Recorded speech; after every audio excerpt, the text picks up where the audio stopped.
Good afternoon, everybody. It's great to see you guys here. Welcome to the Technozaure 2020. So today, my topic is about Web Application Architecture 101 with the scenario of the story of the fried chicken stall. So get ready. So first, a little bit introduction about myself. So my name is Zhiyue. So I'm a 3.5-year-old web developer and also a 1-year-old consultant. So my current main focus is on full-stack web development, including both front-end and back-end development, mainly on JavaScript, Node.js. And now I just started with web application architect journey. All right.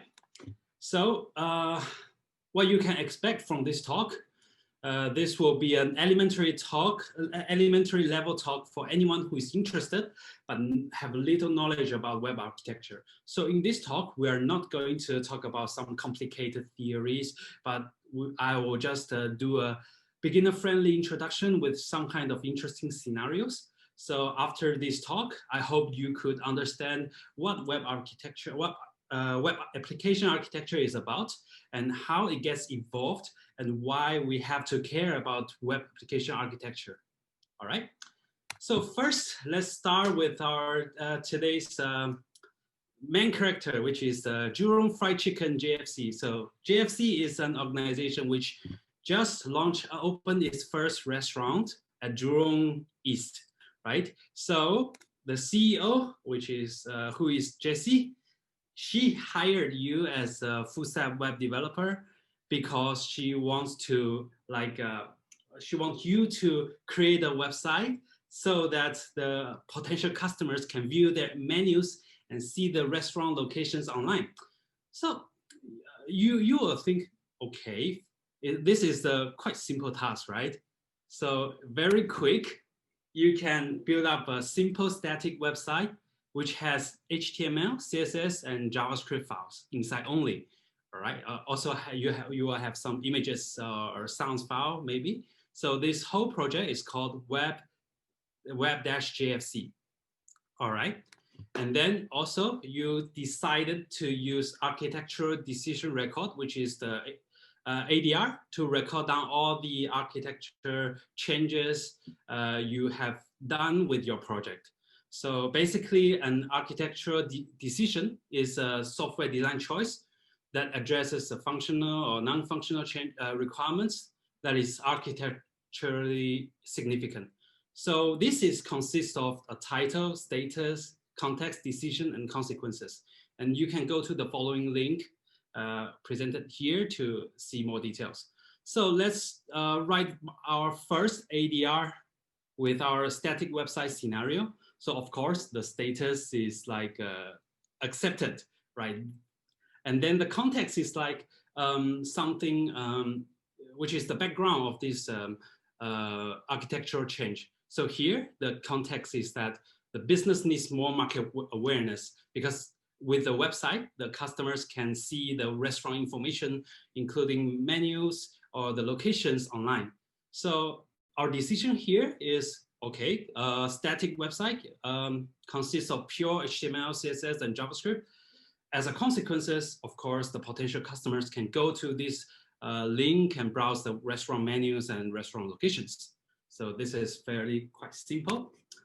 So after you have done this website and your CEO was very happy with the results, but she also have some other requirements.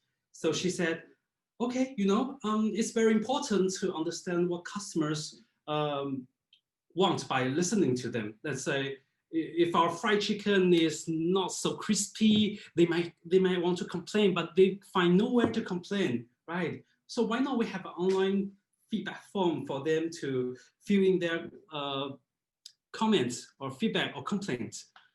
So you as a developer, Jack, you say, okay, fine, this is not so difficult. So the feedback form is simply look like this. So we want to add that to our website, right? So now we have web.jfc, which has HTML, CSS, and JavaScript. And because we want to have this contact form, right? So we may want to have a backend to receive those data and try to store this data.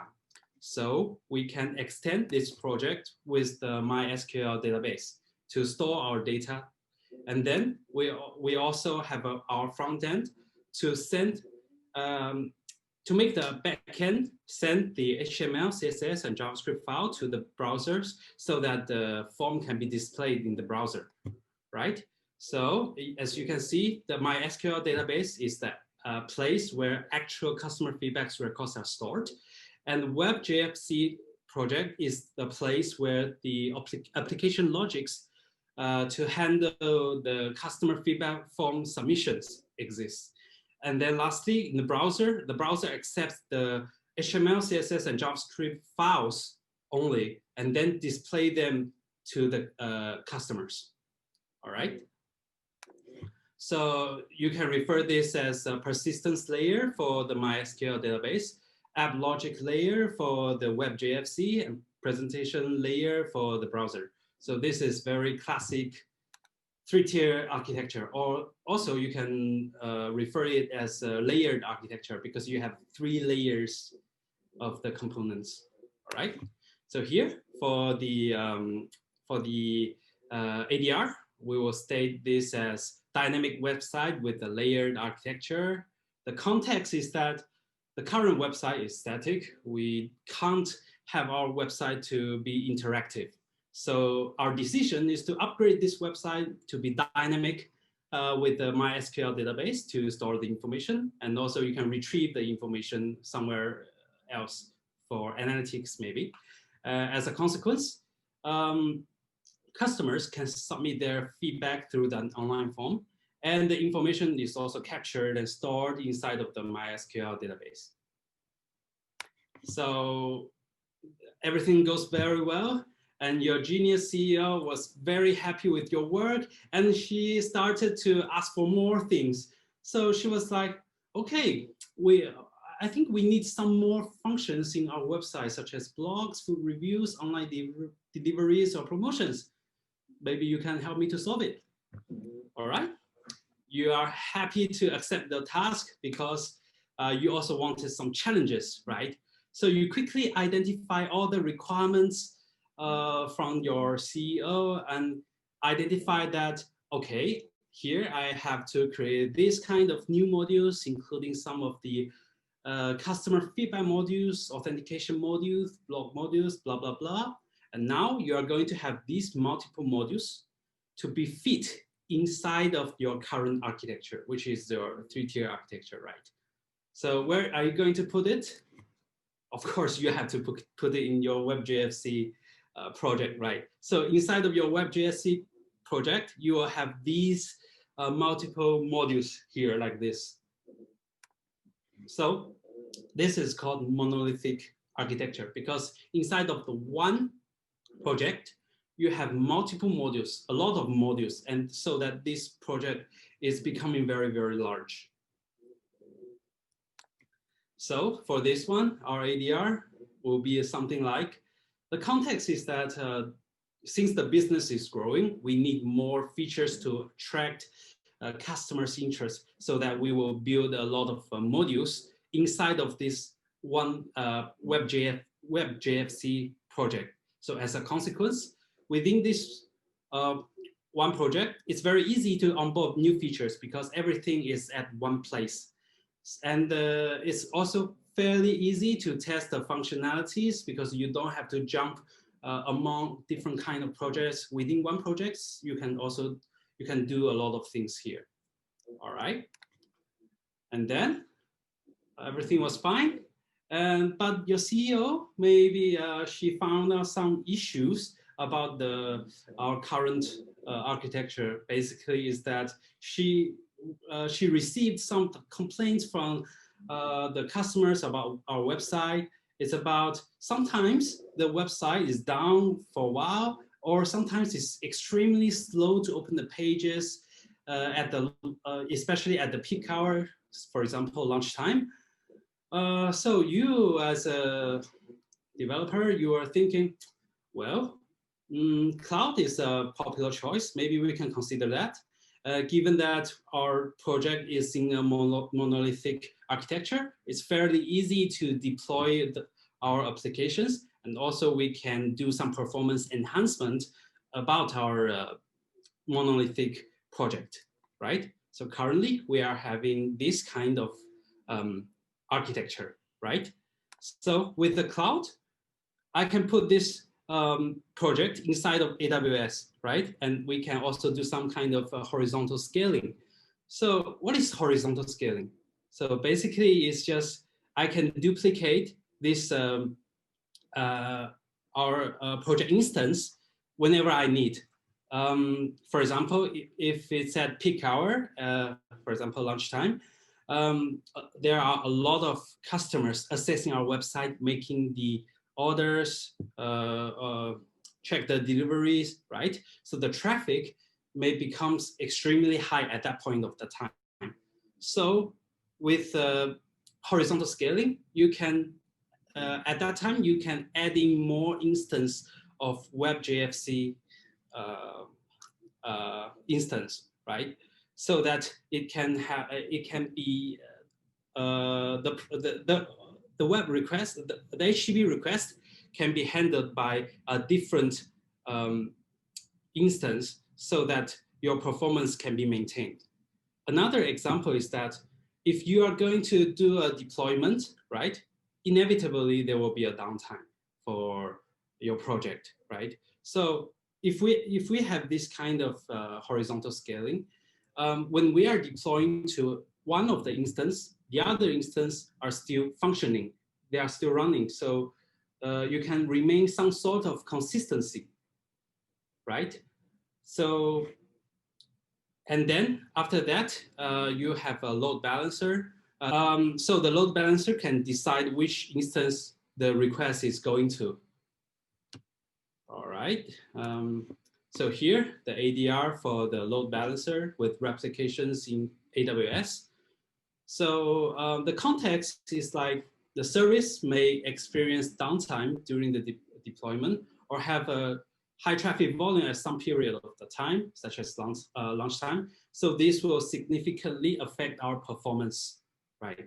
So what's our solution? Our solution is just to use, to deploy our applications to the AWS cloud, implement the load balancer, and then if one instance is at downtime, we have other instance to support our performance. Actually, this is also one advantage of our monolithic architecture, because we only have one project. It's very easy for us to duplicate the instance and start a new one, right? But if you are using some kind of microservice architecture, then you might have a lot of system components. Then the cost will be much higher, and the deployment process will be much more tedious here. So as a consequence, our service availability is improved. Overall downtime is also minimized. So you spend a lot of time working on the monolithic project and also with the cloud, right? So you have been promoted to the senior developer. Yes, so you become a leader. Now you have a subordinate who is Tom, who is a junior dev. So he has some questions for you. So like, our website refreshes every time user performs actions. So many unnecessary HTTP requests are called. How can we enhance it? So you think about a minute, you said, well, maybe we can try to decouple the UI and the application logics so that we can have some single page application as a UI, and we can focus the application logics as a web API project, right? So this kind of the code base mixed of the UI and application logics are very common in the monolithic architecture. Okay, so if your monolithic project is not that big, this is no problem because it's quite easy for you to do development. But if you have a very large monolithic project, it will be a big headache because you cannot reuse your logics. Let's say you have some functionalities created especially for this UI, but the functionality itself can be reused, but it's just for different UI. And now here it's very hard to decouple because your logics is tight. It's very tight with the UI. So we have to decouple it to have a better developer experience, right? So how are we going to do it? All right. So here on the left side, this is our current architecture. We have a MySQL database, and we have the web application, WebJFC, containing multiple modules and producing HTML, CSS, and JavaScript. So we are going to break the WebJFC into two projects. First one is API JFC, and second one is UI JFC. And both are connected. Sorry, a little bit dry. Talk too fast. So API JFC and UI JFC are connected through the HTTP request, which you can be get for retrieve the information, post for create new information, put for update, and delete for delete, of course. All right. So this is called REST architecture. So basically in this architecture, you communicate backend and frontend using REST APIs. All right. So for this REST architecture, our ADR would be something like, as a context, our current project is mixed of the UI codes and also application logics all together. And it's become very difficult for us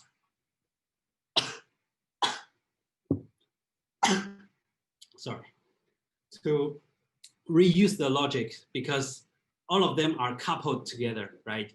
So what's our decision? Our decision is just to decouple them, simply decouple them.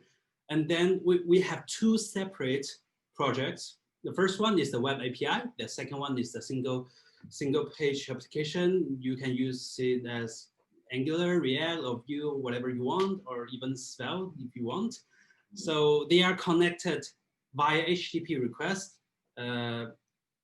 which is implemented the REST API standard, right? So as a consequences, you have two projects now. The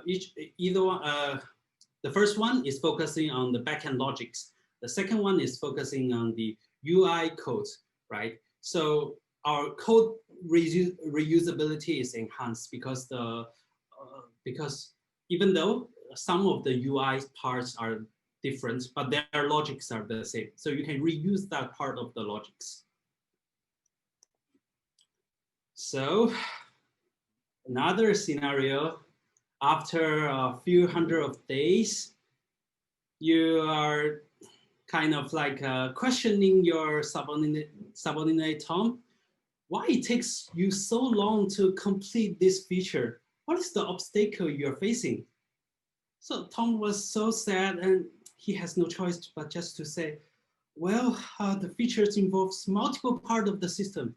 A single little change may impact multiple areas. So I just want to add one field in my database.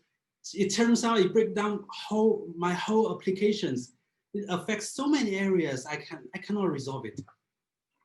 Oh well, you have to tackle it, right? So how are you going to do that?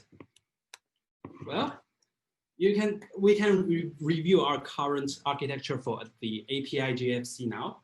We have so many modules inside of one project, and every one of them is coupled with any one of the others tightly together, like this. It's like a spider net, right? So because they are highly coupled one together, a little bit change in one module may potentially affect other modules. So it exponentially increases the difficulty of your development. So we have to solve this by what kind of the architecture? we can try this one. We can break down our monolithic project into several small projects. Each project focus on one special areas. Let's say we can decouple the feedback module to API feedback. We can decouple the delivery module to API delivery. All right. And because you decouple them, it's very easy for them to customize their database. So you can have multiple database just for dedicated APIs. For example, maybe your API feedback, API block, API review are connecting to MySQL database 1. But for API delivery, which you think it's you should isolate the data there, so you can connect this API delivery to MySQL database 2. And even you can use different kind of database, such as MongoDB, especially for maybe API promotion, right? And as for the API, you can also use different kind of tech stack, like because API delivery is very performance critical. So you decide to use Golang for that, and the rest I will just maintain the Node.js. All right. So this is called microservice architecture. So the ADR for this one is that as the context or mono repo for backend API becomes tremendously huge, and different services are coupled tightly among one another. So adding one features are no longer easy task for them. So as a decision, multiple web API projects are created. So every one of them can focus on dedicated domain. So as a consequences, different projects has their individual responsibilities. The system components are decoupled, and the impact of the development in one project is isolated. So that means it's less possible to impact the other projects. Finally, you solve these microservice issues and you decoupled everything. Now you are going to further develop new system components, which is called the notification API. So you ask your more experienced subordinate Tom, you ask him for some advice. So Tom was very happy because it's his showtime. So he suggests, well, maybe we can use some messaging tools to decouple the notification services from other system components. So the notification do not block other operations. So what does it mean? So as you can see, the notification is just some kind of things like the UI displayed in the right side, right? So you want to achieve these kind of features. So initially you might think, okay, why not just we interact the APIs with the notification APIs directly. So every time when my microservice generates notification request, I just push my payload to the API notifications so that my API notification can just run. But there might be potentially some issue with this architecture. Why? You see, the notification is actually very commonly used and frequently used features. So all the other services may send the notifications to the project, right? So if there is a very large amount of requests sending to API notification, the performance is definitely affected within the notifications, right? So let's say, for example, if API feedback is pushing one message to the notification, API notification, while the API notification is very busy on handling a lot of messages. So it will be a long waiting time for API feedback to receive the response. So that even if the API feedback itself doesn't have any performance issue, but it's blocked by these API notifications. So they have to wait. So eventually the performance is affected. So how are we going to solve that? We can add in a message queue between the API notifications and other APIs as a broker, right? So basically here, you are still pushing the messages to the queue, let's say RabbitMQ, right? Then the API notification itself doesn't really get triggered when any of the other API pushes the notification. But yeah, instead, when the API notification itself has the capacity to resolve those messages, it will start to pull the messages from the queue and then starts to process that.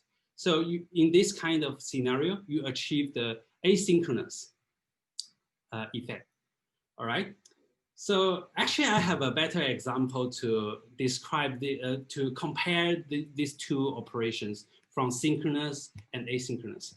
So I believe every one of you eat fast food, right?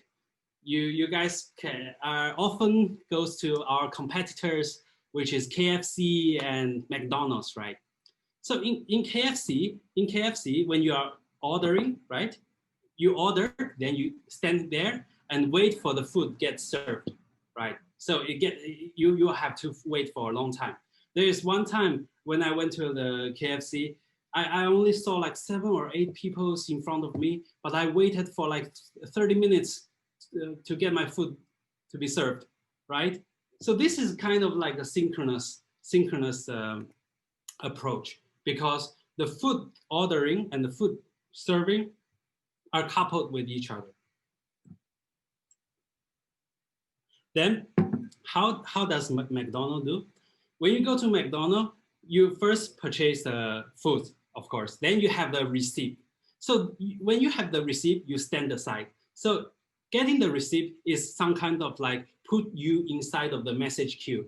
So you wait besides the counter, and then wait until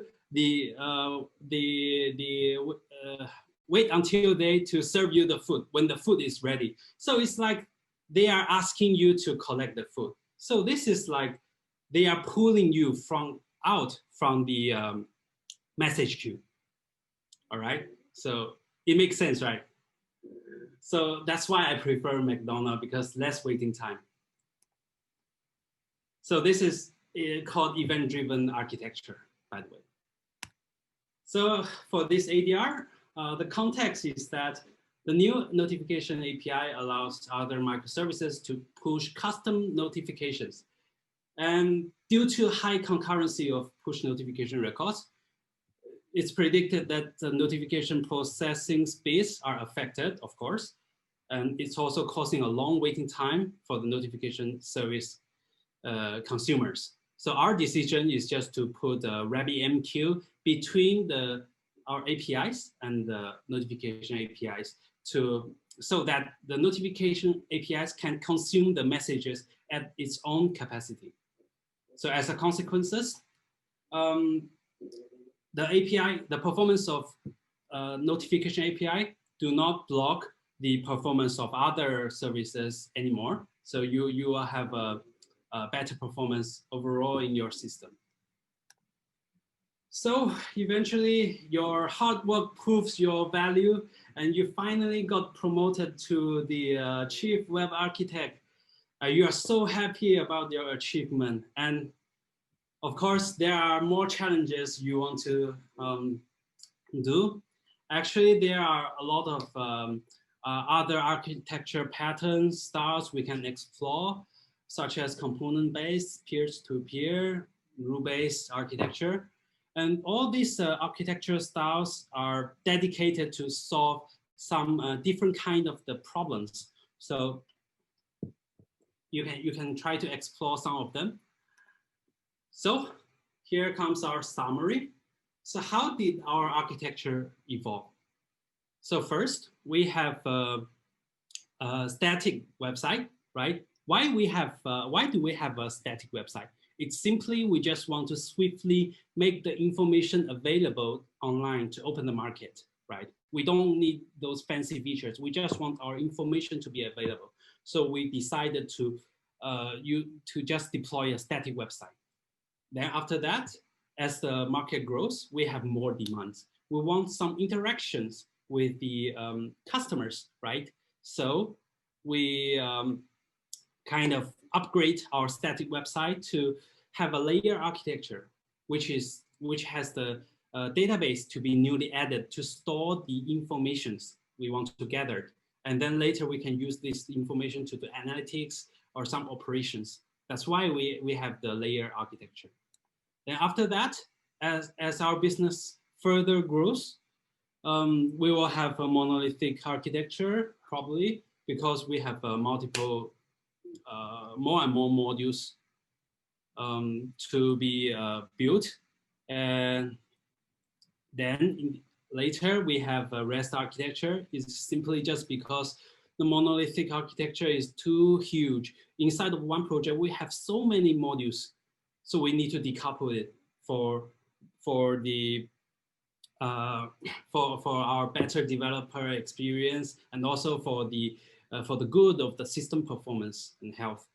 So you might want to say maybe we can directly jump from layer architecture to the REST architecture. Yes, I agree. Sometimes if you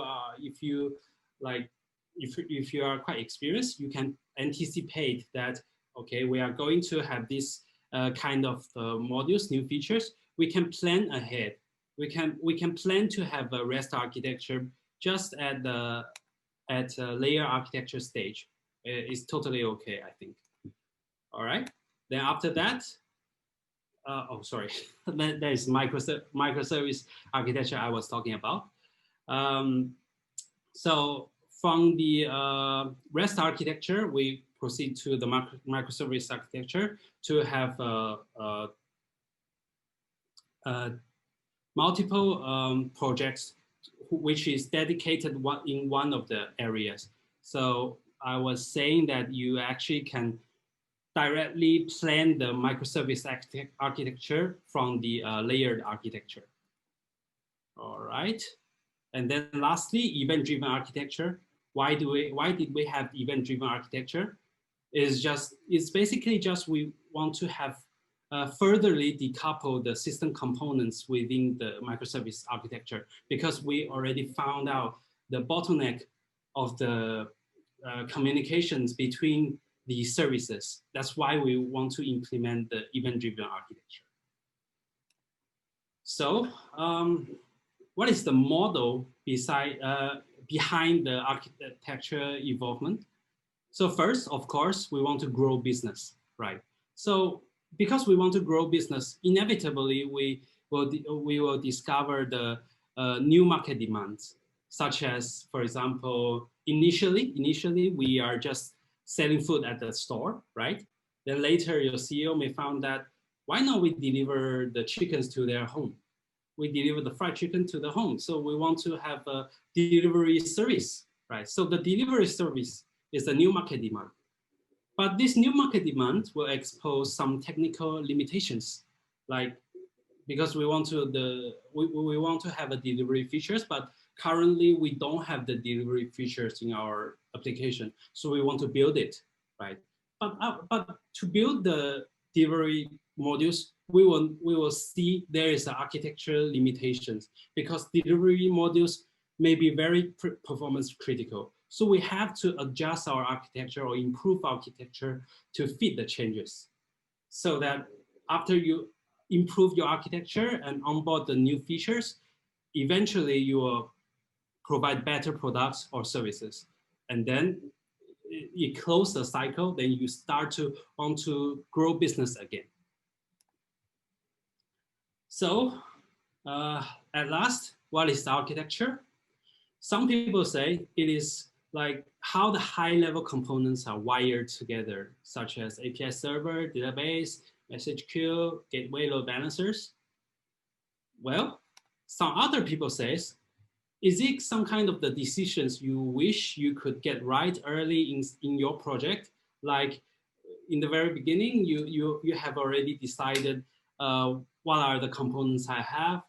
How are we going to do that? Well, this famous person, Ralph Johnson, says, architecture is about important stuff, whatever that is. Well, at first, it might sound quite shallow. It sounds like he didn't say anything. But after you think for a while, maybe it does make sense because it's your, as an engineer, it's your ability to identify what component is important and how are you going to connect them together and how to improve it. So I guess this is quite important to understand. So at last, for me, my highlight would be like, firstly, the architecture evolves because of the business needs or technology needs, as we can see just now from my examples. Why do we have those architecture changes? It's because we have some business requirements like having new features, having new want to open some new market or expand our business, right? And then because of that, we have to adjust our architecture to fit the needs to improve that. And secondly, architecture is for solving real problems. Don't be obsessed to it just because it's fancy. One of the example can be that microservice is very popular recently. Then a lot of some of the people may think it's a silver bullet to just anyhow use the microservice architecture anywhere.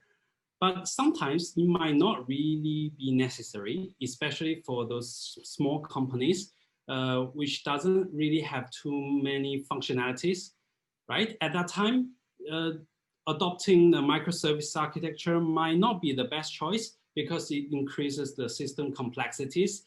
And also it makes it harder for you to develop, test, or deploy. So at that point of the time, maybe monolithic architecture is a better choice for them. And thirdly, there's no absolutely right or wrong about the choice of the architecture. It's more about the comparison of the pros and cons and trade-offs in between. And lastly, architecture is about the important stuff. So no matter it's micro or macro, a good engineer should solve the problem with the architecture mindset, meaning that you have the ability to identify what is the important component inside of your system. How are you going to wire them, and how do you want to improve them when there is a problem? All right, so this comes to the end